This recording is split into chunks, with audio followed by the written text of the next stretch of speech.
Baik, jadi mengurus keperluan anak-anak yatim kita sudah bincang ya. Anak yatim ini dia tak ada siapa yang jaga dia, yang ada harta. Kalau zaman sebelum Nabi sallallahu alaihi wasallam ya, zaman-zaman jahiliah ya. Kalau orang meninggal, isterinya kan banyak kan, setengah-setengah mereka. Isterinya sampai berbelas. Orang perempuan tak dapat bahagian. Anak kecil tak dapat bahagian. Yang dapat abang-abang yang besar-besar saja. Dan jadi mak-mak tiri semua tak dapat bahagian. Mak-mak tiri jadi bahagian. Jadi isteri abah yang muda-muda, kau ambil ketiga, kau ambil dua, kau ambil satu, begitu ya.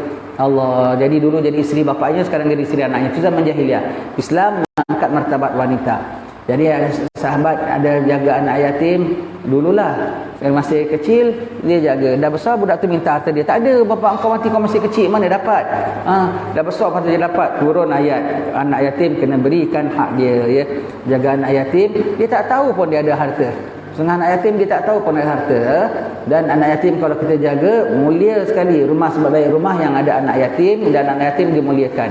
Sehina-hina rumah yang ada anak yatim, tapi anak yatim disia-siakan. Anak yatim ni tinggi sekali kedudukannya di sisi Allah Ta'ala. Bapaknya meninggal, anak yatim tu namanya bapaknya meninggal ya, walau masih ada mak sekalipun namanya anak yatim. Sebab yang bapak yang beri nafkah, bapak yang beri pendidikan ya, bapak yang ada beri tanggungjawab. Ibu lemah. Orang kita kalau orang kita pula, kalau mati bapak dia tak sedih sangat tau, mati mak lagi sedih, lagi lebih yatim kalau orang kita lah. Kalau mati bapak, mati mak lagi, sebabnya yatim piatu orang kita tambah, boleh jugalah. Begitu ya, jadi anak-anak yatim ya. Jadi siapa makan anak yatim, kita dah baca ayatnya. Innal ladzina ya'kuluna amwalal yatama zulma innama ya'kuluna fi butunihim nara wa sayaslawna sa'ira. Baik. Itu artinya sesungguhnya orang-orang yang memakan harta anak yatim secara aniaya, iaitu cara tidak lurus, sebenarnya yang mereka makan itu adalah api sepenuh perutnya, dan mereka akan dibakar di dalam neraka sa'ir. Begitu ya. Kita dah bincang minggu lepas ya tentang yang atas kapal tu ya. Jadi dah terlanjur kita baca kitab ni, sukalah saya serukan lah ya. Yang sini tak adalah rasanya. Yang di luar sana pun tak ada. Ini setakat cakap ajalah. Kalau ada yang biasa termakan harta anak yatim, sekarang juga engkau tengok cermin. Kalau boleh kau matikan api. Kemudian kau buka mulut kau besar-besar dalam gelap, dalam cermin tu kau tengok ada nampak macam bayang-bayang cahaya tak? Kalau ada tu maknanya api dah naik dari perut kau. Kemudian cuba hembus kapas ke apa, keluar api ke tidak? Terailah. Kalau kau hembus, kalau kau tengok cermin tak nampak api, maknanya asapnya dah tebal sangat sampai apinya pun tak nampak keluar. Begitu ya. Bukan tak ada apinya, ada apinya. Kau tengok cermin, gelap suasana, matikan lampu jadi boleh nampak cahayanya. Kau cuba buka mulut besar, nampak tak? Nampak menjulang-julang tu api yang dalam perut kau lah. Terai makan harta anak yatim, makan harta orang ramai, makan hak orang. Begitu, terai. Kalau kau nampak, alamak dah nak menjulang, apinya dah mula menjilat-jilat lah. Kalau kau tak nampak pun api, bukan selamat. Tak nampak api maknanya asapnya dah tebal sangat, sebab itu apinya pun sampai tak nampak. Ada apinya sebetulnya. Macam mana pun ada apinya. Jamil akhir akan keluar jadi apinya ya. Makan harta anak yatim suka-suka. Allah mengurus kebun anak yatim suka-suka dia ambil. Anak yatim tak tahu macam mana semua. Boleh ambil kadar upah, kadar pekerja. Ini wak jagakan kebun bapak kau ya. Arwah bapak kau ni kau punya tau. Ni begini.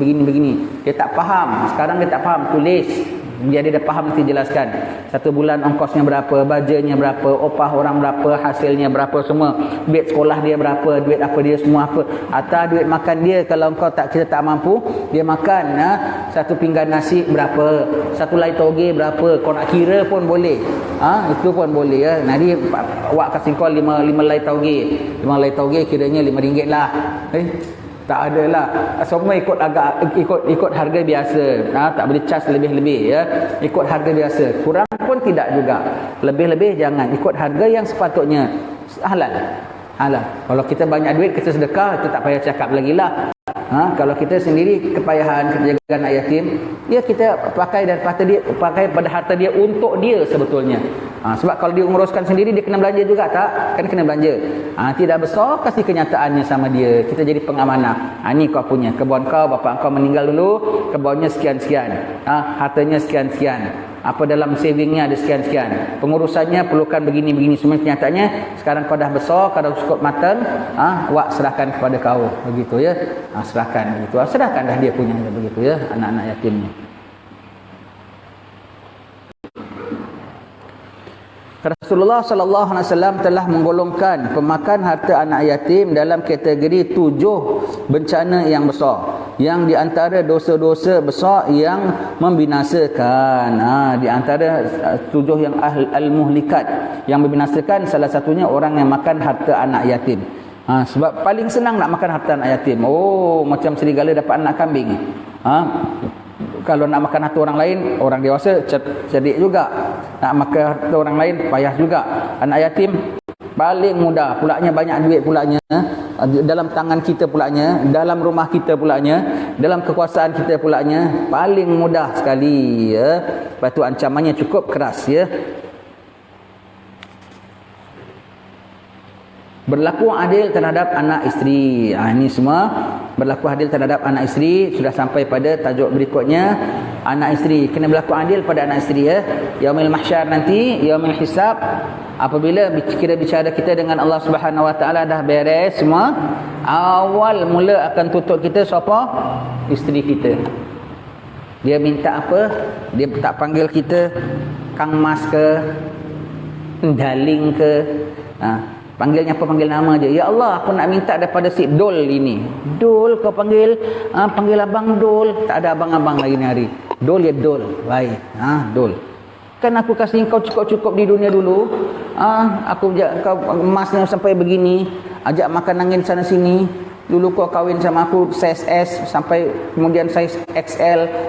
Semua kan aku kasih kau cukup-cukup semua tu. Apa pula aku tak kasih kau? Ibadat aku mana kau ada jaga? Aku tak, kalau aku mengumpat, kalau dia buat haram, lagi dia buat haram tapi dia tutup suaminya. Setiap orang perempuan yang kalau nak kena jatuh hukuman masuk neraka, dia akan panggil 4 orang lelaki yang hampir dengan dia. Bapaknya kah, saudaranya kah, harta anaknya kah, pamannya kah, 4 orang lelaki yang terhampir terdekat dengan dia, dia tuntut. Begitu lagi. Nombor 1 suamilah. Aku tuntut ya Allah. Aku kalau dia buat haram apatah lagi. Hatta dia tak buat haram sekalipun tapi dia rugi pahala. Tengok isteri pulan itu, tengok isteri kiai itu, pahalanya bergunung-gunung. Aku kahwin dengan kau apa ada? Aku tak pernah sembahyang qabliyah pun kau tak pernah ajak. Aku tak tahu baca Quran pun kau tak kisah. Asyik support aku nak ambil degree, ambil masters, kau bakal main punya support. Aku tak pandai baca Quran pun kau tak pernah guide aku, kau tak pernah pandu aku. Aku tak tahu apa sunnah-sunnah wuduk pun kau tengok aku rugi jadi bini kau. Tuntut. Apatah lagi kalau aku mengumpat pun kau tak sebut. Aku tak tutup aurat pun kau tak sebut. Kita yang dulu isteri-isteri kita zaman-zaman dulu kan tak tutup tudung ya. Kalau kahwin dengan kita dah tutup tudung bagus tau. Zaman kita boleh tahan juga tau. Dah kahwin dah boleh tutup tudung. Zaman yang sebelumnya dulu kan tak tutup tudung ya. Kalau dia masih dia jadi isteri kita, dia belum tutup tudung, tempoh dia tak tutup tudung, dia jadi isteri kita tu, kita berdosa. Tobat pada Allah Ta'ala dan minta maaf dengan dia. Minta maaf dia, kita baru-baru kahwin, abang tak tegur awak, tak tutup tudung dahulu. 10 tahun balik haji baru tutup tudung ke, dah mantu ke, umpamanya lah ya.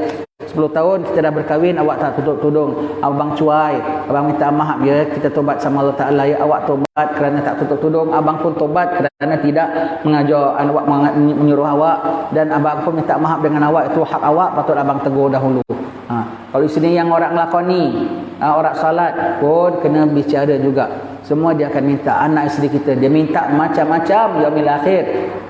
Dan satu orang minta cukup untuk buat suami itu menjadi muflis ya. Dan Allah Ta'ala luluskan kalau hak dia. Apatah lagi kalau dia bawa makanan haram. Manalah aku nak ibadat ya Allah, pasal perut aku masuk makanan haram. Rupanya dibawa balik wang tu wang rasuah rupanya. Kat dunia dia senyap saja, suka dibawa dikasih wang banyak. Yaumil akhir rupanya aku makan semua daripada hasil haram semuanya. Mana tak hati aku gelap Allah. Kemudian anak-anak kita pula, Daddy, mana ada daddy hari ini? Tak ada daddy. Panggil bapaknya saja. Aku nak tuntut daripada ni Sudarmo ini. Sudarmo, kau panggil aku. Iyalah, umpamanya kalau namanya Sudarmo lah. Kalau namanya Saiful Alam ya Saiful Alam lah umpamanya ya. Begitu ya. Kan Daddy kasih kau pelajaran tinggi-tinggi, Daddy ongkoskan kau. Mana bedanya sekarang Daddy? Mana Daddy? Mana banglo saya? Mana itu saya? Mana ini saya? Saya tak ada amal, Daddy tak ajar saya pun. Tengok anak pulan itu, semua dia bangkit. Yang mana akhir tu. Dia bangkit. Kadang lulus, kadang tak lulus. Kalau yang lulus, dia tahu orang tak tuntut kecuali yang boleh lulus. Dia tahu hak dia. Yang akhir dia tahu hak dia. Allah, anak isteri kita bimbing ibadat mesti kena jaga. Ajak anak kita, isteri kita ibadat, dekatkan diri pada Allah Subhanahu Wa Taala. Dunia hanya sementara, hanya berapa hari saja. Jangan kita rasa puas hati dah beri mereka kemewahan. Jangan puas hati kalau tidak mendekatkan mereka dengan Tuhan. Ya. Jangan puas hati kalau mereka buat perkara-perkara yang tak elok, kita tidak tahan. Jangan puas hati kalau mereka selalu tengok TV macam-macam cerita, macam-macam bahan. Semua tu jangan ya. Nanti kita tak boleh terjawab pada yaumil akhir, susah nanti kita ya. Tak boleh jawab. Nak sembrang sirat, jangankan kata laju, tak boleh lintas walaupun perlahan. Cukuplah susah. Baik. Itu nama berlaku adil ya. Kita kan berlaku adil, setakat kasih makan, kasih belikan barang kemas, kasih tidak marah dia, tak pukul dia ya. Kau tak ajak dia ibadat, dia komplain depan Rabbul Alamin ya. Sebagaimana yang telah saya bicarakan sebelum ini, bahawa tugas seorang pemerintah harus berlaku adil terhadap rakyat jelatanya, tidak menganiaya dan menzalimi mereka, tidak mensia-siakan atau melalaikan urusan mereka, dan seterusnya dengan yang lain-lain. Begitu pula tugas seorang kepala rumah. Kalau pemerintah dengan rakyatnya tak boleh tak boleh dicuaikan. Begitu juga pemerintah rumah tangga, iaitu abah ya. Pastikan sistem rumah kita ikut sistem Rasulullah. Tak bagus rumah kita berkumandang muzik berdentang-dentang. Kat dunia dia happy lah, hiburan. Kat sana, nanti kat dunia dia happy, jadi hiburan. Kat sana dia komplain kena abah tak berikan teguran. Allah. Jadi tengok rumah kita bunyi muzik bukan main kuat, sampai kedengar dia dah sampai rumah jiran. Lakinya duduk kat tepi sungai dengan joran. Alamak, macam mana kalau begitu ya? Jadi apa nanti semua minta, semua anak isteri kita minta tuntut kepada Allah Subhanahu Wa Taala.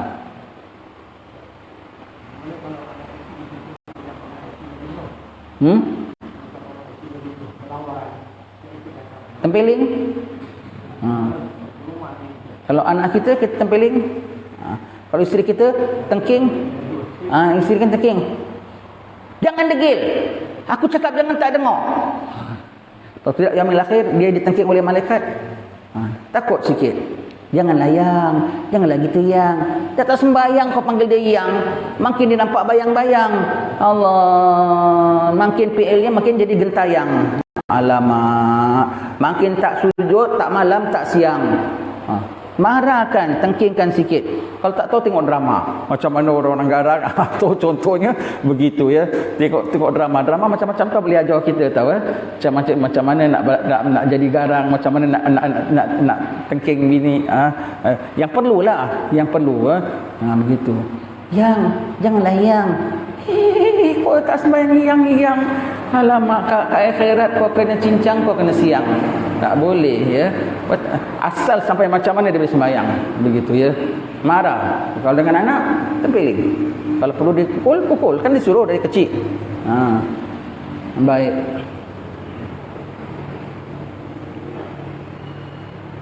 Harus berlaku adil dan insaf terhadap orang-orang di bawah tanggung jawabnya di rumah. Berlaku insaf tu apa?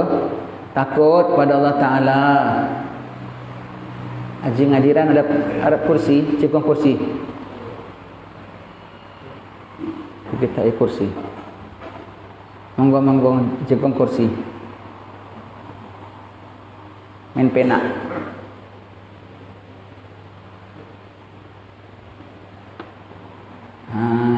Iso.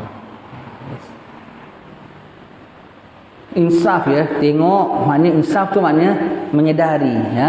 Tengok apa yang kurang pada perilaku anak isteri kita, tengok apa yang patut berikan mereka, tengok apa keuntungan yang boleh mereka dapat. Itu namanya insaf ya. Itu namanya insaf ya. Tanggungjawab orang-orang di bawah kita dalam rumah kita. Sebab itu digalakkan sangat alim-alim ulama ya. Kalau guru kami Habib Umar tu selalu pesankan itu yang di Hadramaut sana ya.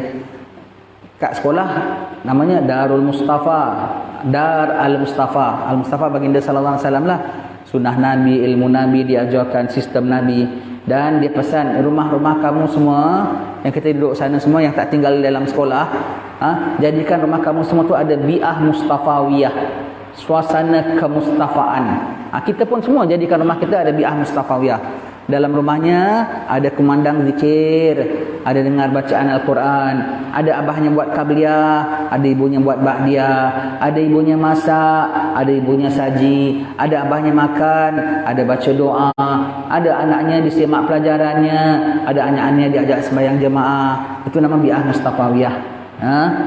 Itu apa, bi'ah Mustafawiyah, ada suasana kemustafaan. Kalau dari rumah kita dah ada suasana itu, senang kita latih anak kita.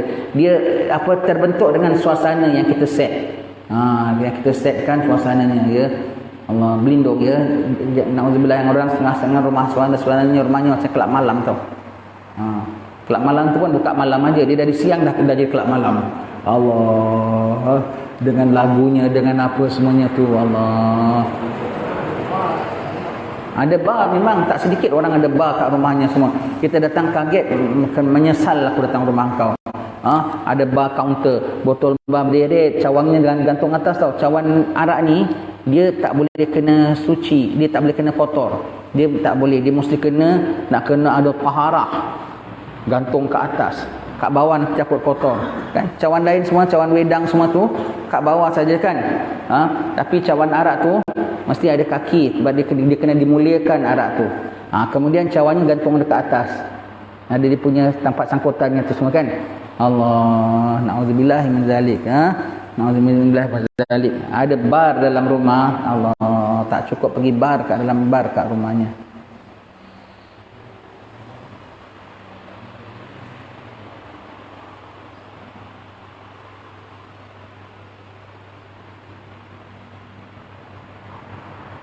Tiada menganiaya dan menzalimi mereka. Menzalimi mereka tu apa? Iaitu apa? Membiarkan mereka tidak taat kepada Allah Ta'ala. Itu zalim besar. Tiada mencuaikan atau mensia-siakan mereka. Mereka tidak taat kepada Allah. Membahayakan mereka. Letakkan mereka di depan pintu api neraka tu. Bahaya. Rumah kita tak kunci aja membahayakan anak isteri kita.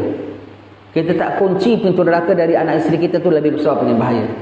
Baik. Sebab mereka itu seumpama rakyat di dalam sebuah pemerintahan yang mana dia berkuasa penuh ke atas mereka menurut hukum syarak. Betul? Dia boleh suruh apa, dia boleh suruh apa. Latihkan anak-anak kita semua. Diajak kuasa anak-anak kita semua. Dipantau anak-anak kita punya sembahyang. Semuanya tengok, semuanya tu. Ada sebuah riwayat yang menunjukkan bahawasanya seorang itu akan dikira sebagai seorang penguasa yang zalim. Padahal yang dikuasainya hanyalah ahli rumah tangganya sendiri. Sebab dia senantiasa menzalimi dan menganiayai mereka.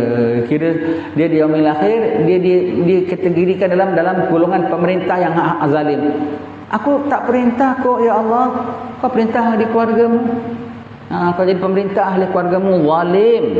Allah minta maaf dia, yang ada setengah bapak-bapak zalim tau. Anaknya nak pergi kuliah kok tak kasih. Apa kau ni taksub sangat. Kalau anaknya nak pergi kelab ke, nak naik motor Superman tengah jalan, tak marah. Tapi kalau anaknya nak pergi kuliah, tak kasih. Anaknya nak begitu sengit. Apa ni kau ni? Abang bimbang lah. Anaknya pergi kuliah, anaknya hadir maulid kok bimbang. Alamak, astagfirullahaladzim ya. Allah, ada bapak lagi. Anaknya ada boyfriend. Suka laki bini, anak kita dah ada boyfriend tau, dah ada boyfriend. Ya, macam yelah anak kita cantik. Amboi, gembira, bangga. Bawalah sekali kau punya kawan datang rumah, abang nak juga berkenal dengan bakal menantu. Amboi, datang rumah belum nikah belum apa, boncengan motor. Minta maaf pakcik ya, minta izin ajak Ros jalan-jalan ya. Kalau namanya Ros lah ya. Baik-baik ya, jaga diri ya.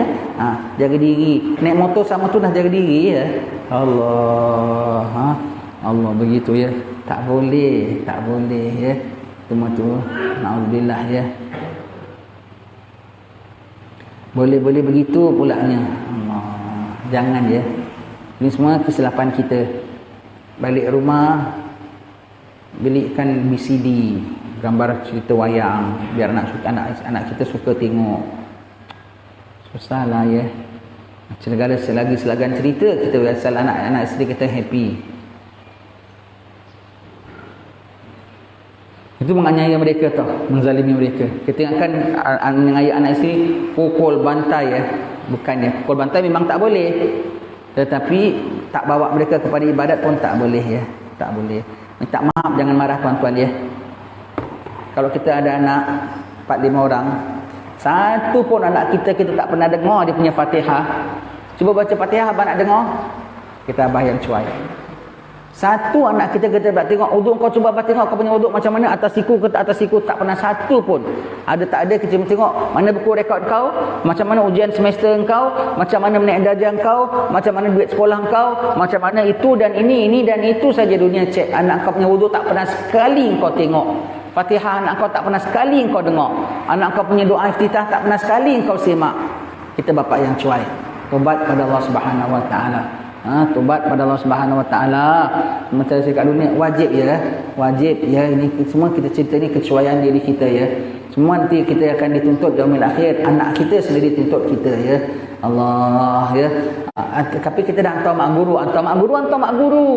Kita kena periksa anak kita. Hantar mak guru, hantar Pak Bilal masjid, hantar Pak Bilal. Tapi kena pastikan Pak Bilal ajar betul. Anak kita terima betul ke tidak? Anak kita main-main ke tidak? Pastikan dengan budak-budak tu semua. Kita tengah main-main. Pada sini cuba baca. Bapak nak dengar. Dengar, puas hati kita. Begitu ya. Dengan anak-anak pastikan dia punya ibadat tu lebih dari, kalau tidak lebih pun paling tidak sama dengan kita pastikan dia makan ke tidak, dia ada vitamin ke tidak, dia kena nyamuk ke tidak. Kalau rumah kita banyak nyamuk, tahan kita belikan kelambu, pasangkan obat nyamuk. Anak kita kena macam-macam syaitan punya ganggu, kita tak ada bimbang.